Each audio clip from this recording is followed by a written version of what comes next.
Nah, kohen itu diurapi dengan minyak. Kata pengurapan, ointment ya, ada masah ya, itu nanti kita punya konsep masiyah itu dari situ. Nah, jadi apa? Oil, minyak ya.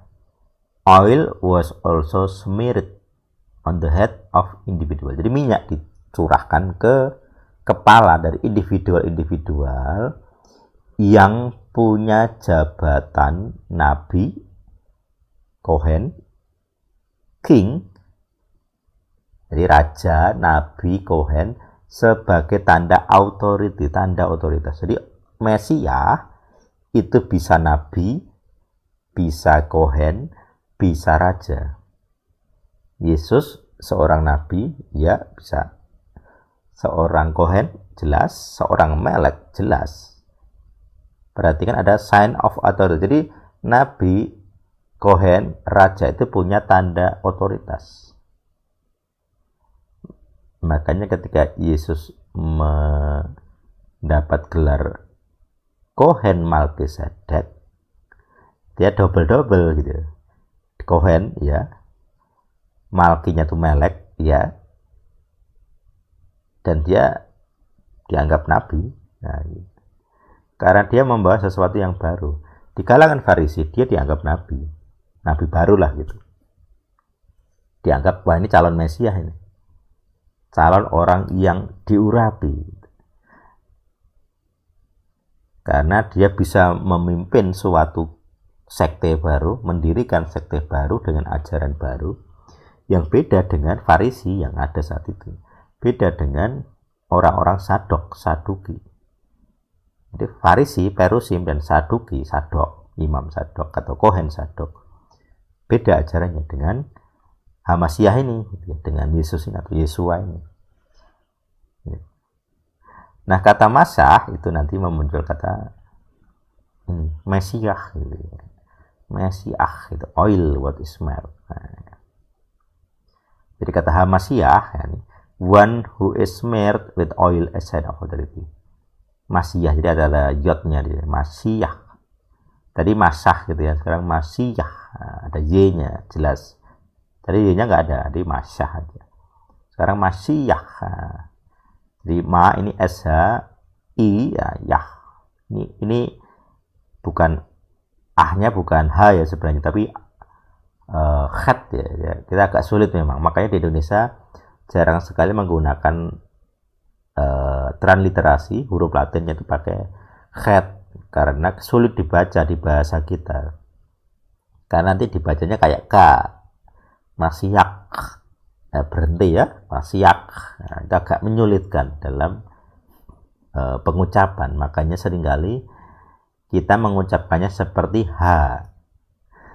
Nah, ini khat di depan kita baca khat, khaf, nah, gitu ya. Nanti di ujung akhir orang lebih suka membaca sebagai H, bukan Masyak tapi Masiyah, supaya kita nggak ada kesulitan mengucapkan. Tetapi tulisannya tetap khat aslinya ya. Jadi walaupun dibaca H, hurufnya aslinya harus tetap khat gitu, bukan H, bukan He, karena akan berbeda makna.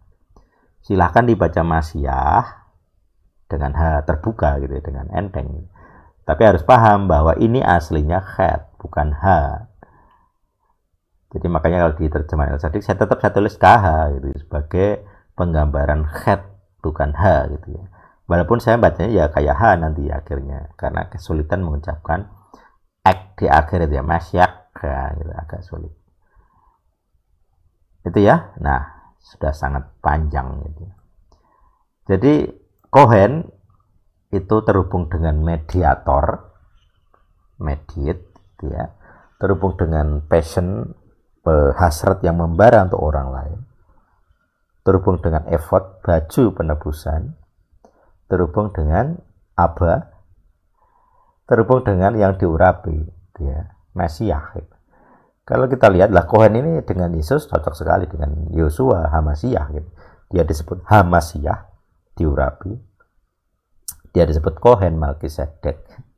Kohen ada Melkinya, raja. Di raja, Kohen, penebusan, Aba, terus tadi ada yang diurapi, Mesiahnya, dan sebagainya. Support, jadi Kohen itu kan ada dia supporter, pendukung gitu. Jadi Kohen ini jadi konsep Abanya lebih nyambung gitu. Dia pendukung suatu kehidupan. Ini harus lelaki. Nah, ini makanya ada doktrin-doktrin termasuk Paulus ya. Dia tidak suka ada wanita mengajar. Karena konsep Kohen itu harus lelaki, harus Aba. Makanya dalam doktrin Paulus, wanita nggak boleh mengajar. Pendeta wanita nggak boleh. Karena dia memahami Kohen itu Aba. Imam itu harus Aba. Seorang lelaki. Jadi walaupun gereja-gereja modern menerima Kohen seorang perempuan, tapi itu hanya karena masalah darurat saja. Seharusnya itu para pria yang jadi Kohen. Perempuan itu pembantu Kohen saja, tidak bisa di Kohen. Kalau saya begitu juga ya, memahami. Kalau Paulus lebih ekstrim. Di gereja wanita harus berkerudung, tidak boleh menunjukkan rambut, tidak boleh bertanya bahkan. Kalau tanya harus di rumah kepada suaminya, kepada Kohennya.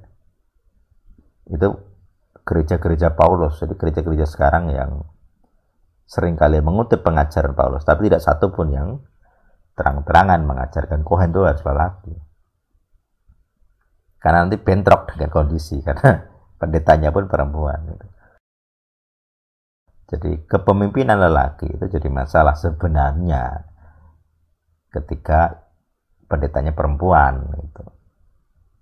Dan cuman cilakanya memang di STT itu jauh lebih banyak perempuan daripada lelaki. Jadi mahasiswa itu lebih sedikit.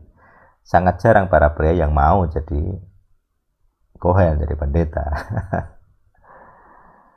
Nah, Kohen yang asli kan berdasar silsilah ya, jadi makanya harus lelaki.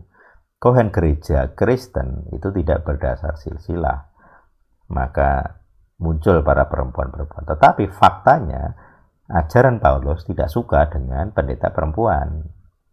Dia hanya mau para pengajar itu lelaki, kepala gereja itu lelaki. Seperti itu. Makanya di gereja-gereja yang ortodoks itu yang salah satu gereja yang sangat kental dengan pengajaran Paulus. Lelaki perempuan harus berkerudung, bahkan pakai cadar gitu. Lelakinya jadi imam, jadi Kohen, jadi pemimpin. Aku belum lihat ada Kohen ortodok itu perempuan. Semua bapak gereja, istilahnya bapak gereja, bukan ibu gereja. Siapa ibu gereja? Tidak ada. Tidak ada sejarahnya. Dia orang-orang Katolik yang menganggap gereja itu ibu, jadi mother church, ibu gereja. Tapi tokoh-tokoh pemimpinnya itu lelaki. Para suster jadi pemimpin tinggi tidak bisa. Lelaki semua. Para paus, para kardinal, para pemimpin agama wilayah gede itu lelaki semua. Karena itu masih konsep Paulus, ajaran Paulus ya.